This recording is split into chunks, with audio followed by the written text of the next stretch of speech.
हाँ तो जी, अब क्या कह रहे हैं, however during the British rule the economic policies pursued by the colonial government in India were concerned more with the production and promotion of their own economic interest than with the development of the Indian economy।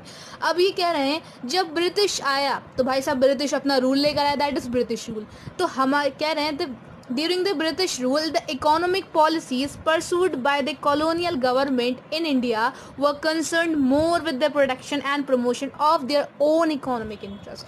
अब जब आए British rule आए, ये थे बहुत समझदार, उन्होंने देखा था हिंदुस्तानी है बहुत मासूम भोले भाले। इन्होंने क्या करा, ये ऐसी इकोनॉमिक पॉलिसी इन्होंने चूज करी, अप्लाई करी, क्या करा कि जितना प्रोटेक्शन और प्रमोशन होगा वो अपनी इकोनॉमिक इंटरेस्ट का करेंगे। यानी कि हिंदुस्तान में आके हिंदुस्तान का माल इस्तेमाल करने के बाद वो किसका मतलब वैल्यू किसके बढ़ रहा है, किसके इकोनॉमिक इंटरेस्ट पे ध्यान दे रहे हैं, वो अपने इकोनॉमिक इंटरेस्ट पे ज़्यादा ध्यान देते थे, इंडियन इकोनॉमिक इंटरेस्ट बिल्कुल भी नहीं करते थे। ठीक है ना, उन्होंने क्या करा, सब कुछ इस्तेमाल करा, हिंदुस्तान का नाम किसका हुआ, ब्रिटिशर्स का। समझ में आई ना बात, यही बोला है। And then Their policies brought a fundamental change in the structure of Indian economy।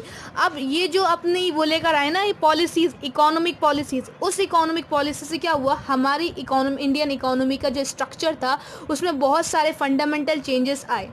ठीक है ना, क्या है, they transform the country into a supplier of raw material. उन्होंने क्या करा, हमारे हिंदुस्तान को, इंडिया को क्या कर दिया, ट्रांसफॉर्म कर दिया सप्लायर ऑफ रॉ मटेरियल। मतलब हम क्या करने लगे, अपना रॉ मटेरियल जो हम इतनी मेहनत से उगाते थे, अपने रॉ मटेरियल वो क्या करने लगे, हम सप्लाई करने लगे। And consumer of finish industrial products from Britain. और हम सिर्फ वही गुड्स, वही प्रोडक्ट्स वो कंज्यूम करते थे जो ब्रिटेन से बनकर आता था। यानी कि हुआ क्या, ट्रांसफॉर्मेशन हो गया। हमने क्या करा, हमने अपना रॉ मटेरियल दिया ब्रिटेन को और ब्रिटेन ने इससे क्या लिया, हमने उनसे फिनिश प्रोडक्ट लिया।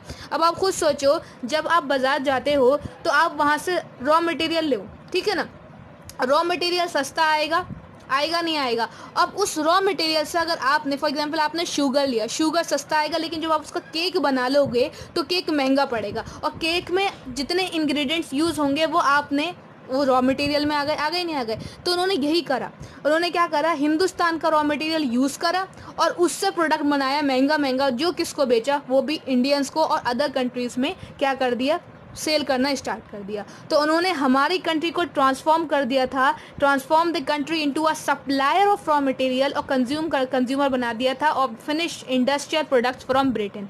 तो अगर वीडियो अच्छी लगी हो तो प्लीज़ लाइक करना, शेयर करना, सब्सक्राइब करना, और ऐसी वीडियोस अपलोड होती रहेंगी इस रजा हयात क्लासेस पे। ठीक है ना, हमारे चैनल पे आते रहिए और अपने डाउट्स क्लियर करते रहिए। धन्यवाद।